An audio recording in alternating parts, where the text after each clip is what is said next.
खुलुमबाय लोगोफोर बेरेफुंजानि नोंथांमोननिसिम आंनि गोसो गोरबोनिफ्राय खुलुमहरनाय थाबाय। दिनै जोबोर अखा हादों बेरेफुंजायाव, मा खालामनो उपाय गैया। अखानि बोथोर, हाजिरा मावबायबायनोबो बन्द जाबाय दिनै। दा अखाजों अखा साग्लोबजोबना दङ दिनै बेरेफुंजानि।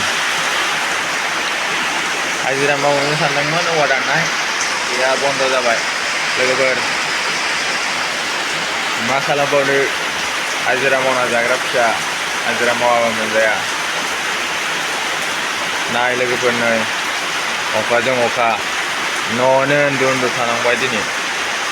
मा खालामनो, नैरा बे बिमानै जोंहानि बाबानि बिब'। जोंहानि न'आ बेनो दै लोगोफोर, नायनाय अबस्था गैया नै एकदम। बै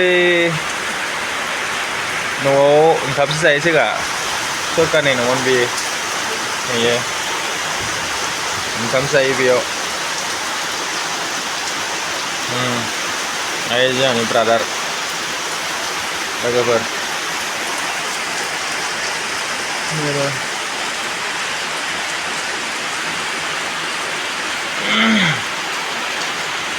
अखा हाना जेरावबो थांनो हाला।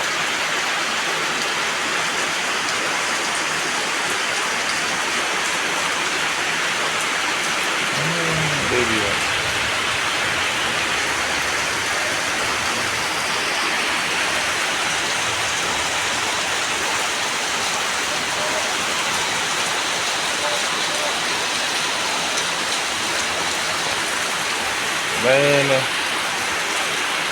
langsung apa baby ya, baby लोगोफोर मा खालामनो। बेरेफुंजानि नोंथांमोननिसिम गिबियावनो आंनि गोसो गोरबोनिफ्राय खुलुमनाय बावहरबाय, जाहाथे नोंथांमोना अननानै आंनि नैबे गोदान चेनेलखौ साबस्क्राइब, लाइक, कमेन्ट, शेयार खालामना होयो। बेनि थाखाय रोजा रोजा साबायखर बावहरो।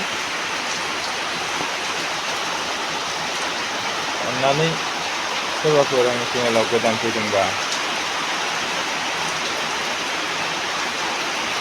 आसि बिमानि मोनसे लाइक आरो शेयार कमेन्ट खालामलायो, बेखौनो आं आसा फारिबाय। जाहाथे लोगोफोरा अन्नानै आंखौबो सापर्ट खालामो। आंनिसिम बेनो रिकुवेस्ट थायोबा। अखानि बोथोर लोगोफोर, दिनै न'आवनो थाबाय थानांसिगोन उन्दु। नेरा अखा हाबाय दङ